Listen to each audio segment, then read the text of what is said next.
Axis founder R O की तैयारी करा रहा है और इसमें आपका घटना चक्र का पूर्वावलोकन चल रहा है पर्यावरण और पारिस्थितिकी का। और आज जल संरक्षण टॉपिक के साथ हम लोग शुरू कर रहे हैं और आई होप कि कल या परसों तक ये जो इन्वायरमेंट का घटना चक्र है ये ख़त्म हो जाएगा। इसके सारे क्वेश्चंस, इसके सारे वीडियो जो हैं वो चैनल पे पड़े हुए हैं। अगर आपने नहीं देखी है तो जाके देखिए, बहुत ही यूजफुल है। आर ओ में लगभग 10 क्वेश्चन इन्वायरमेंट से आते हैं और उसमें से भी मोस्टली जो है 8 से 9 क्वेश्चन वो रिपीटेड होते हैं। ठीक है, तो पहला क्वेश्चन हम लोग देखते हैं कि विश्व जल संरक्षण दिवस कब मनाया जाता है। 28 फरवरी, 22 मार्च, 5 जून या 11 जुलाई को। देखिए, विश्व जल संरक्षण दिवस नहीं मनाया जाता है, मनाया जाता है विश्व जल दिवस, और वो मनाया जाता है 22 मार्च को। ठीक है, 1992 में जो रियो डी जेनेरियो में पृथ्वी सम्मेलन हुआ था उसमें ये घोषणा की गई थी। ठीक, नेक्स्ट क्वेश्चन है, निम्नलिखित में से कौन जैविक संसाधन नहीं है। पहला, शुद्ध जल, कोयला, पेट्रोलियम और मछली। तो शुद्ध जल जो है वो कोई जैविक संसाधन नहीं है। देखिए, आर ओ प्री 2016 में ऐसे क्वेश्चंस आते हैं आर ओ में, तो आपको घटना चक्र तो ज़रूर करना चाहिए एक बारी यूपी के स्पेशली पेपर के लिए, कि आपको एक आइडिया लगे कि पेपर में क्वेश्चंस किस लेवल के पूछे जाते हैं। ठीक, फिर क्वेश्चन है कि इनमें से किस पर्यावरणविद को जल पुरुष के नाम से जाना जाता है। सुंदरलाल बहुगुणा, राजेंद्र सिंह, बी वेंकटेश्वरलू और सलीम अली। तो राजेंद्र सिंह को जल पुरुष के नाम से कहा जाता है, ठीक है, और सलीम अली को बर्डमैन ऑफ इंडिया कहा जाता है। सुंदरलाल बहुगुणा जो थे वो चिपको आंदोलन के प्रणेता थे। MPPCS 2016 में पूछा है ये क्वेश्चन। फिर है जल प्रदूषण और उसकी रोकथाम। इसके क्वेश्चंस को हम लोग देख लेते हैं। पहला क्वेश्चन है, पीने के पानी को शुद्ध करने के लिए निम्नांकित गैसों में से किसे प्रयोग में लाया जाता है। सल्फर डाइऑक्साइड, क्लोरीन, फ्लोरीन और कार्बन डाइऑक्साइड। PCS pre 2013।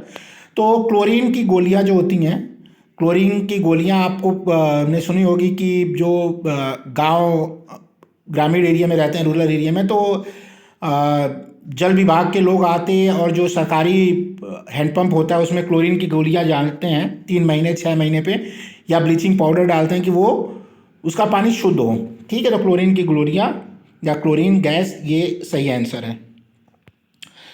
फिर एक क्वेश्चन है, यदि राष्ट्रीय जल मिशन सही ढंग से और पूर्णतः लागू किया जाए तो देश पर उसका क्या प्रभाव पड़ेगा।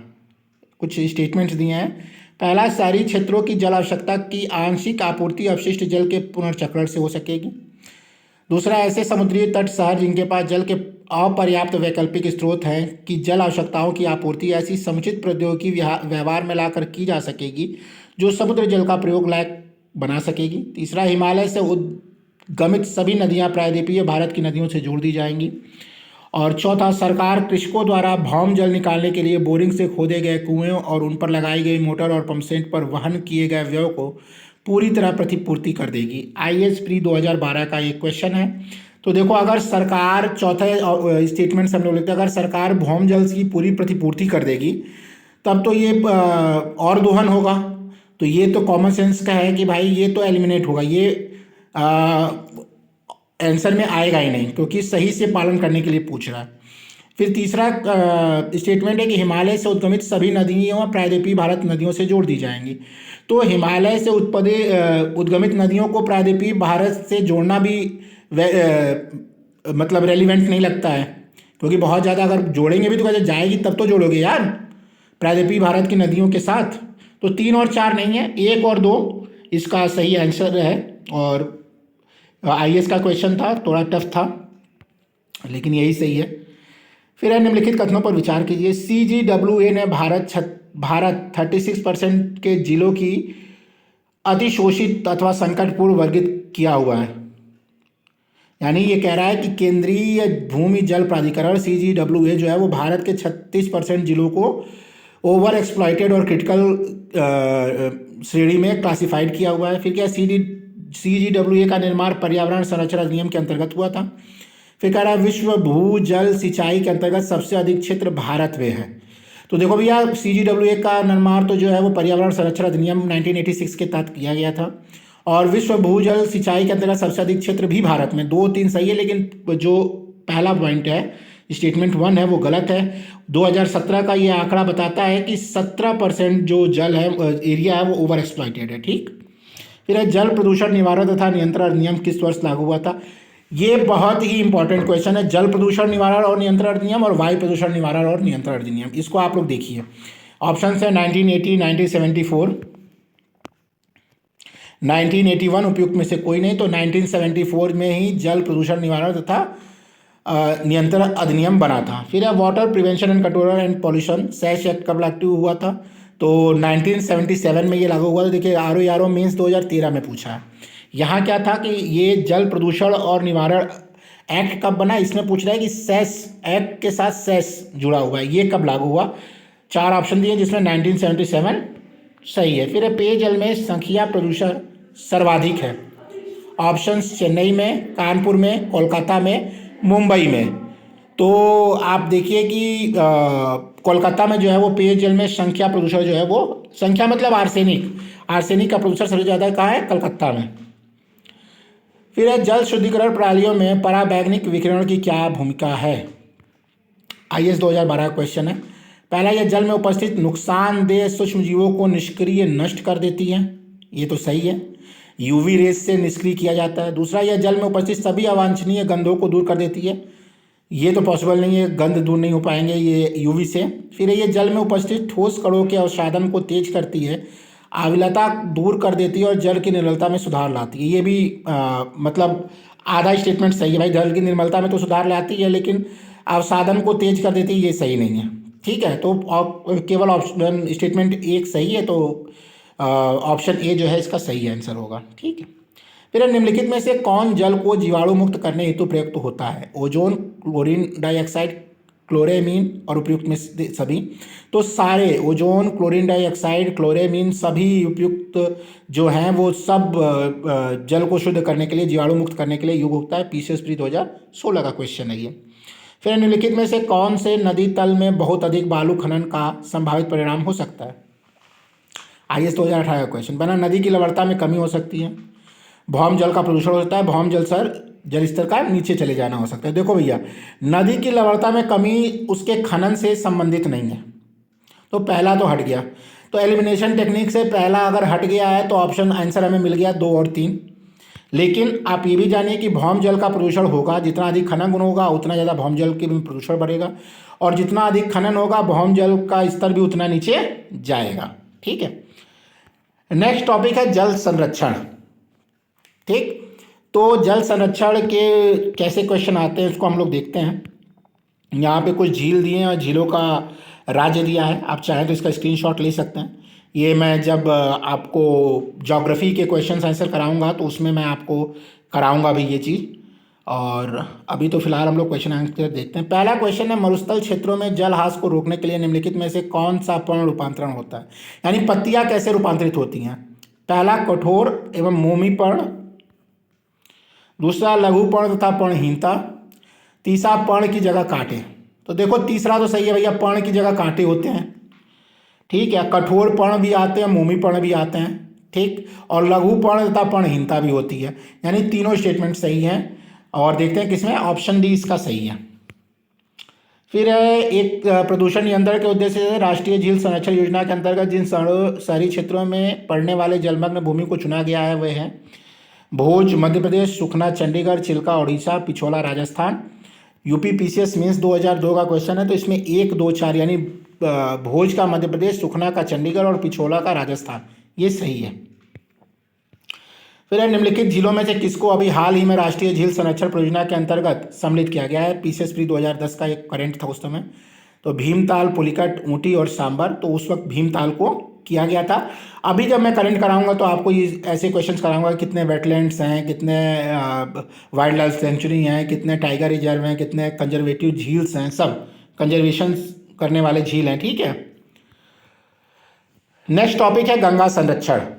ठीक है, तो गंगा का संरक्षण आप लोग देखिए कि पहला जो NRCA बना, राष्ट्रीय नदी संरक्षण प्राधिकरण, वो 1985 में बना राजीव गांधी की अध्यक्षता में, और गंगा एक्शन प्लान 1 भी उन्हीं के किनारे, उन्हीं की अध्यक्षता में बना।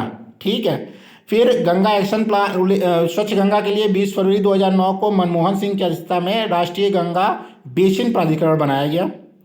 ठीक, और राष्ट्रीय गंगा बेसिन प्राधिकरण, और फिर मोदी जी के आने बाद नमामि गंगे की जो परियोजना चली वो तो हम सभी जानते हैं। अभी इसको अगर देखिए यहाँ पे गंगा एक्शन प्लान पूरा है। प्रथम चरण 1985 में हुआ था, द्वितीय चरण यमुना एक्शन प्लान के साथ इसमें जोड़ा गया 1993 में। तो प्रथम चरण इसको हम लोग ले लिए 1993 से प्रारंभ, द्वितीय चरण 2004 और तृतीय चरण 2016। ये यमुना एक्शन प्लान का है बेटा, आप लोग चाहें तो इसका स्क्रीनशॉट ले सकते हैं। क्वेश्चन आंसर देखते हैं, चीज़ें क्लियर होंगी कि किस लेवल की चीज़ें पूछी जाती हैं, क्या क्या पढ़ना है इसमें हमको और क्या क्या नहीं पढ़ना है। पहला क्वेश्चन है, निम्न में से किस वर्ष भारत सरकार द्वारा केंद्रीय गंगा प्राधिकरण का गठन किया गया? 1975, 1982, 1985, 1995। यूपी पीसीएस मीन्स 2014 में पूछा है। 1985 में गंगा प्राधिकरण का गठन किया गया था। फिर नेक्स्ट क्वेश्चन भी वही है, भारतीय गंगा केंद्रीय गंगा प्राधिकरण का गठन किस दिन किया गया, कब किया गया था? तो 1985 में किया गया था, ऑप्शन डी।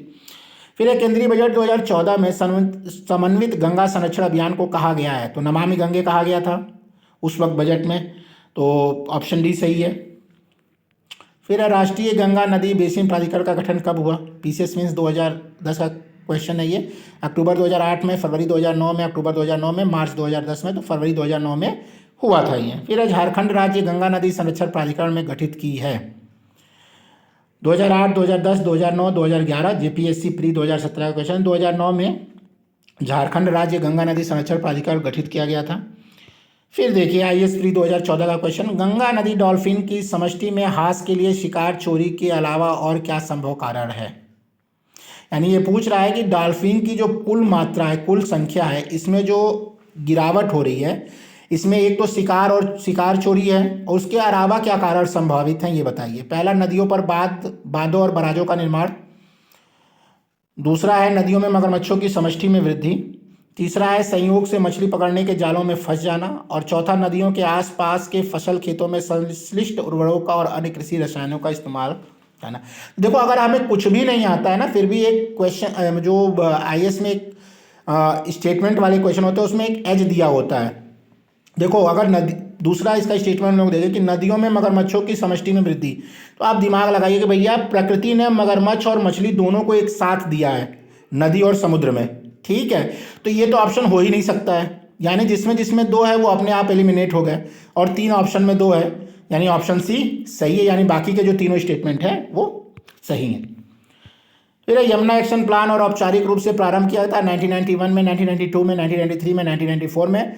तो 1993 में चालू किया था। गंगा एक्शन प्लान को भी हमें याद रखना है और यमुना एक्शन प्लान को भी याद करना है, और यमुना एक्शन प्लान में ही गोमती एक्शन प्लान को भी ऐड किया गया, ठीक है। फिर है, निम्नलिखित में से कौन सी राष्ट्रीय गंगा नदी बेसिन प्राधिकरण की प्रमुख विशेषताएं? पहला, नदी बेसिन योजना एवं प्रबंधन की इकाई है। दूसरा, यह राष्ट्रीय स्तर पर नदी संरक्षण प्रयासों की अगुवाई करता है। तीसरा, एनजीआरबीए का अध्यक्ष चक्रानुक्रमिक आधार पर उन राज्यों के मुख्यमंत्री में से एक होता है जिससे होकर गंगा बहती है। आईएएस प्री 2016 का ये क्वेश्चन है। तो तीसरा तो जो है वो एक्सट्रीम स्टेटमेंट है। एक्सट्रीम स्टेटमेंट लगभग नहीं ही सही होते हैं, तो तीसरे को अगर हम लोग निकाल देते हैं तो केवल एक ऑप्शन ही है जिसमें तीसरा नहीं है, तो ऑप्शन ए सही है, 1 और 2। जितने भी यूपीएससी वाले हैं वो ध्यान दें कि यूपीएससी के आंसर में जो स्टेटमेंट वाले क्वेश्चन होते हैं उसमें एक्सट्रीम स्टेटमेंट तो कभी भी नहीं होता है। 99.99% चांस होती है कि एक्सट्रीम स्टेटमेंट जो है वो आउट रहे, ठीक है। फिर वर्ष 2009 में भारत में स्वच्छ गंगा के लिए निम्न स्थापित किया गया: राष्ट्रीय गंगा मिशन, स्वच्छ गंगा प्राधिकरण, राष्ट्रीय गंगा नदी तलहटी प्राधिकरण और स्वच्छ निर्मल गंगा नदी का राष्ट्रीय मिशन, और पांचवा गंगा सेवा मिशन। तो भैया राष्ट्रीय गंगा नदी तलहटी प्राधिकरण, ऑप्शन सी इसका करेक्ट आंसर है, यही किया गया था।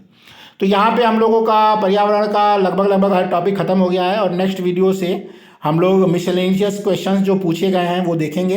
अगर आपने यहाँ तक वीडियो को देखा है तो वीडियो को लाइक करिए, शेयर करिए, कमेंट करिए, अपने व्यू दीजिए इस पर, और चैनल को सब्सक्राइब करिए। Thank you very much.